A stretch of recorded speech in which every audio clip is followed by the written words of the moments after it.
साथियों नमस्कार। इस समय हमारे साथ मौजूद हैं, प्रेस वार्ता में हमारे साथ जुड़े हैं महंत रघुनाथ योगी जी, और जानना चाहेंगे कि हिंदू वाहिनी के नाम से संस्था है, राजनीतिक संस्था है या धार्मिक संस्था है, किस मुद्दे को लेकर के प्रेस वार्ता की जा रही है।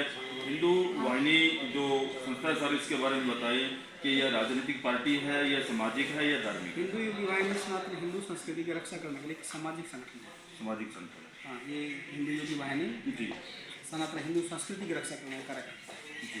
तो इसमें आप आज का जो प्रेस वार्ता का मुख्य मुद्दा क्या है?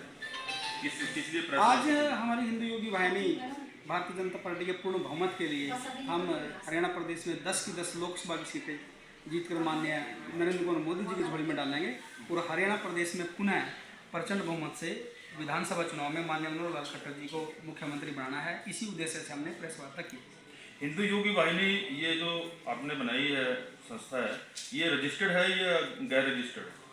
देखिए, पंजीकृत संस्था है, पंजीकृत संस्था है, धार्मिक संस्था है, सामाजिक संस्था है। सामाजिक संस्था है। कौन से एक्ट से रजिस्टर्ड है? ये सोसाइटी रजिस्टर एक्ट 2000। हाँ, 1860 एक्ट से है ना। 1860 एक्ट से अगर कोई संस्था रजिस्टर्ड है तो धार्मिक है तो वो सामाजिक नहीं हो सकती, सामाजिक है तो वो राजनीतिक नहीं हो सकती। तो ये दोनों मापदंड कैसे? देखिए, राजनीति की बात करें, ये राजनीतिक नहीं है। मैंने आपको ये कहा कि जो राजनीतिक पार्टी है सर, ऊपर तो राजनीतिक ही लोगों उनका की, धार्मिक लोगों का कहीं भी पोस्टर देखिए, ऐसा नहीं है। कोई नेता राजनीतिक सिर्फ राजनीतिक नहीं होता, वो धार्मिक भी होता है और सामाजिक भी होता है। जैसे हमारे बाबा योगी आदित्यनाथ महाराज जी हैं, वो धार्मिक हैं, एक संत हैं, लेकिन एज ए जब वो मुख्यमंत्री हैं तो एक राजनीतिक है। प्रत्येक व्यक्ति राजनीतिक भी होता है और सामाजिक भी होता है। आप इसको अलग अलग मत करिए। नहीं, मैं नहीं कर रहा हूँ, ये कानून कर रहा है। 1860 से अलग संस्थाएं रजिस्टर्ड होती हैं। अगर राजनीतिक से है तो वो किसी और। देखिए, राजनीतिक पार्टियां भारतीय निर्वाचन आयोग रजिस्टर करते हैं, वो दिल्ली से रजिस्टर होती है। नहीं, वो तो मुझे मालूम है।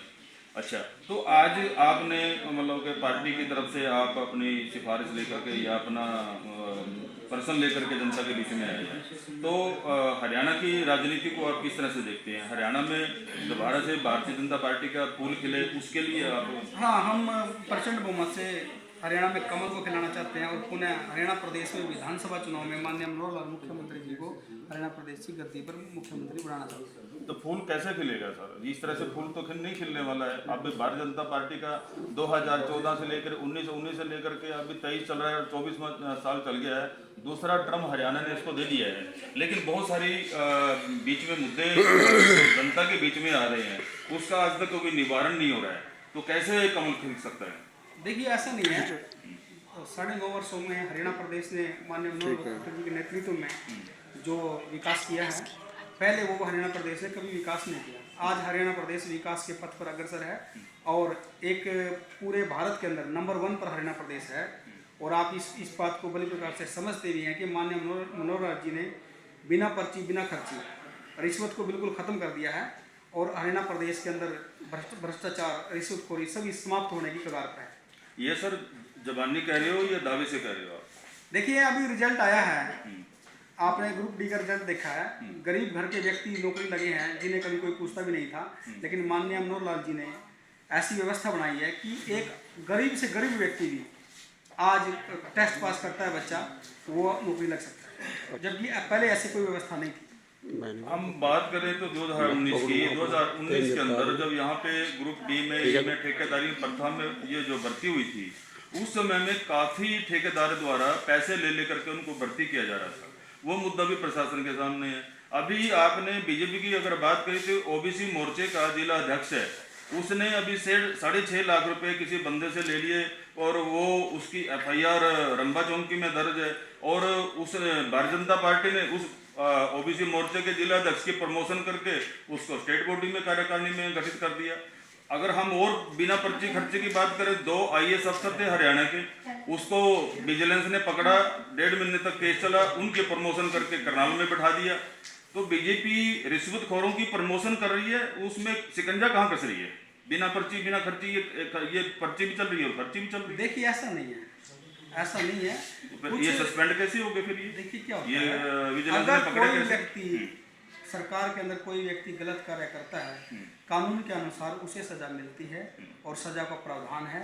हमारा न्यायालय है, न्यायालय अपना काम करते हैं, लेकिन माननीय मनोहर लाल जी अपने जो पद पर मुख्यमंत्री के पद पर बिल्कुल ईमानदारी से काम कर रहे हैं। मैं आपसे पूछना चाहता हूँ, पहले हरियाणा प्रदेश में कितने मुख्यमंत्री हुए, कितने घोटालों के आरोपी बने हैं?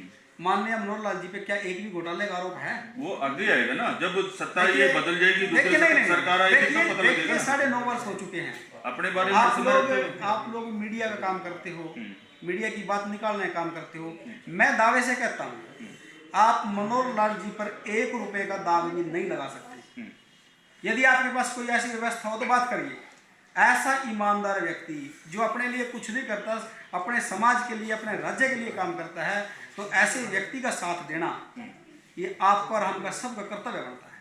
सर, मैं अगर करनाल की बात करूं, करनाल के अंदर PWD रेस्ट हाउस से थोड़ी आगे जाइए, यहाँ पे एक थीम पार्क होता था जब हम यहाँ पढ़ने आते थे। आज उसके 4 दीवारी हो चुकी है, उसका कब्जा हो चुका है। अगर हम मैं बिना पर्ची बिना खर्चे की बात करूं, विकास की बात करूं, तो अमृत धारा के पास ये जितने भी लोग यहाँ बैठे हैं करनाल वासी है, इनसे पूछिए, वहाँ पे 16.5 फुट जगह है जो कि हॉस्पिटलों ने, दुकानदारों ने जमा ली है, सबको पता है। और अभिषेक मीणा जो कि कमिश्नर है, उन्होंने भी ये कबूला है कि वास्तव में खर्चे ये कब्जे हुए हैं। तो सरकार के समय में कब्जे भी हो रहे हैं, पर्ची खर्ची भी चल रही है। आप कैसे दावा करते हैं कि सरकार बिना पर्ची के बिना खर्ची के चल रही है? देखिए, मैं आपसे पूछना चाहता हूं, या तो मैं झूठा हूँ या मेरे मुद्दे झूठे हो। आप किसी गरीब व्यक्ति के घर पे गए? बिल्कुल जो अपने नहीं, सुनिए मेरी बात, आप गए किसी गरीब के घर पे जाके देखना, यदि वो बीमार है, वो अपना इलाज नहीं करा सकता, तो माननीय मुख्यमंत्री जी ने आयुष्मान योजना चलाई है। 5 लाख तक का व्यक्ति अपना इलाज करवा सकता है, ये आपको पता है। किसी गरीब की कन्या के लिए सरकार ने प्रावधान रखा है, ये आपको पता है। बुढ़ापा पेंशन के अंदर अभी 3000 रुपये माननीय मुख्यमंत्री जी ने किया, ये भी आपको पता है। तो ऐसी जो व्यवस्थाएं हैं। और दूसरी बात मैं आपको बताना चाहता हूँ, पहले सरकारी कागज हम बनवाते थे, कितने हमारे को चक्कर लगाने पड़ते थे, कितनी रिश्वतें देनी पड़ती थी। लेकिन आज आप ऑनलाइन जमा कराइए, आपको कहीं जाने की आवश्यकता नहीं है। मुख्यमंत्री जी ने एक पोर्टल पर आपके घर पे वो काम करके दिया है। आप लोग इस चीज को देखिए। आप लोग एक छोटी सी, अगर एक व्यक्ति प्रशासन के अंदर कोई भी व्यक्ति यदि कोई गलत काम करता है, एक व्यक्ति, आप उसको पकड़ के बैठ जाते हो। लेकिन माननीय मनोहर लाल जी ने इतने काम हरियाणा प्रदेश के लिए किए हैं। सर, मैंने मनोहर लाल जी को बताइए, मैंने मनोहर लाल जी का मुद्दा दिया था। ओबीसी मोर्चे का जिला अध्यक्ष है, करप्शन में नाम है, उसके प्रमोशन कर दिया, उसका जवाब नहीं दिया। देखिए, आपने कहा कि वो FIR दर्ज की है, वो पुलिस का काम है, कानून का काम है, कानून अपने अनुसार काम करे। लेकिन माननीय मुख्यमंत्री जी जिस पद पर बैठे हैं, उस पद के अनुसार जो वो काम कर रहे हैं, उनसे ईमानदार व्यक्ति पूरे हरियाणा प्रदेश के अंदर दूसरा व्यक्ति नहीं है। यदि कोई है तो आप नाम बताइए। सर, आपने अभी पोर्टल की बात करी थी।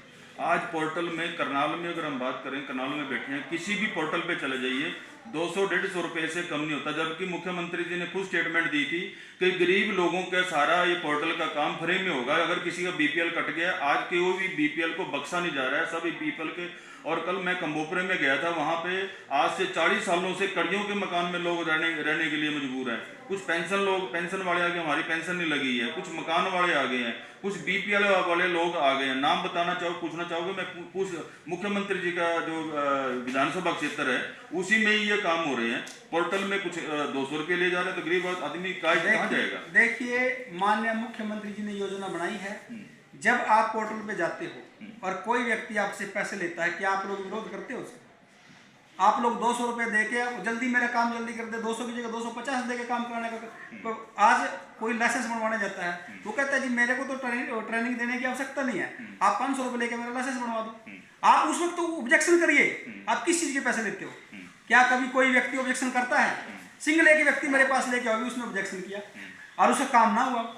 माननीय मुख्यमंत्री जी ने योजना बनाई है, उस योजना का लाभ लीजिए।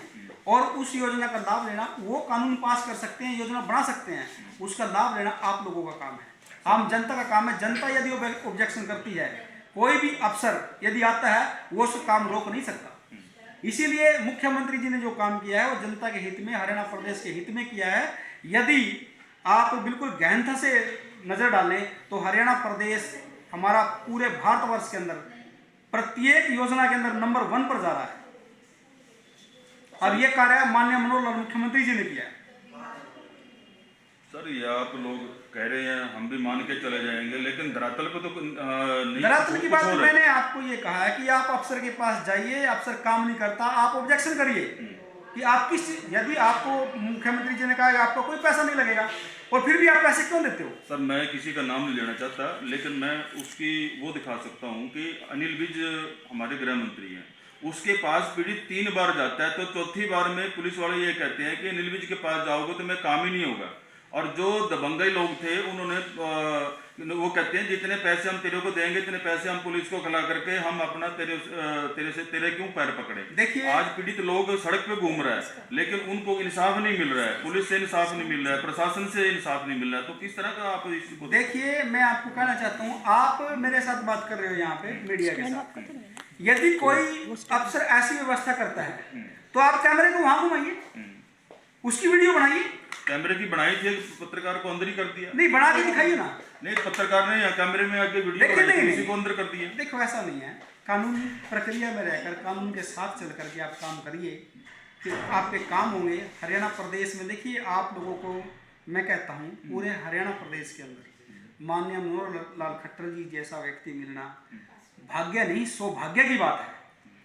और आज हमारा हरियाणा प्रदेश इतना विकास कर रहा है, एक अकेला व्यक्ति खड़ा है, मैं आपको बताता हूँ बात, पूरी भारतीय जनता पार्टी के अंदर माननीय मनोहर लाल जैसा व्यक्ति कोई नहीं है। और पूरे हरियाणा प्रदेश के अंदर एक अकेला व्यक्ति ईमानदारी से पूरे हरियाणा प्रदेश के लिए खड़ा है। और आप लोग समझिए इस बात को, जब एक अकेला व्यक्ति खड़ा होता है तो आप लोगों के लिए है। अब उसका परिवार क्या है, अपने बच्चों के लिए कोई उसके बच्चे नहीं है, पूरा हरियाणा प्रदेश उनके बच्चे हैं और दिन रात उनके लिए काम करते हैं। तो आप लोग उनका जो अच्छाई का काम करते हैं वो भी आगे लेके आइए। जी जी। तो ये थे कुछ योगी जी के खट्टे मीठे अनुभव हैं, लेकिन मैंने काफ़ी सवाल दागे तो योगी जी पे एक भी सवाल का जवाब नहीं आया, खाली तारीफों के फूल बांधे जा रहे हैं। लेकिन मैंने धरातल की एक एक बात पकड़ी है कि यहाँ पे कब्जे हो रहे हैं, उसका जवाब नहीं आया। ओबीसी मोर्चे का जिला अध्यक्ष करप्शन में पकड़ा कह रहा है कि वो इंसाफ मिलेगा, पुलिस के पास जाता पत्रकार से कैमरा घुमाइए, उसको अंदर ठोका जा रहा है। तो इतने मुद्दे दिए तो एक बात का भी जवाब नहीं आया। तो ये क्या हम कोई चापलूसी करने के लिए थोड़े ना, हम मीडिया का काम यही है कि जो सच्चाई है उसको पटल पे लेके आना। अगर योगी जी भारतीय जनता पार्टी की मुखालफत कर रहे हैं तो मेरा दायित्व बनता है कि उनके सामने क्वेश्चन रखूं, ताकि हमारी आवाज मुख्यमंत्री तक जाए, और मुख्यमंत्री तक बात जाएगी तो उसका समाधान भी होगा और धरातल भी होगा।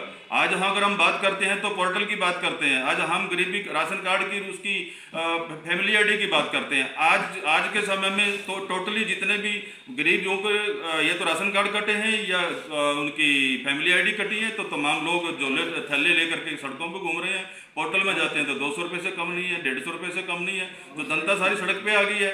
तो उधर अगर हम बात करते हैं अफसरों के ऊपर कार्रवाई करें, अफसरों के ऊपर कार्रवाई पत्रकार दिखाता तो उसको जेलों के अंदर ठोका जाता है। तो किस तरह की कार्रवाई चाहते हैं आप, किस तरह का सुशासन चाहते हैं, किस तरह से काम करेगा पत्रकार, या किस तरह से जनता सरकार के पास जाएगी, किस तरह से मनवाएगी। तमाम बातों के लिए अभी जुड़े रहिए, अभी और भी चिट्ठे खुलने बाकी है। बंसीलाल पंचाल, सच समाचार, करनाल, हरियाणा।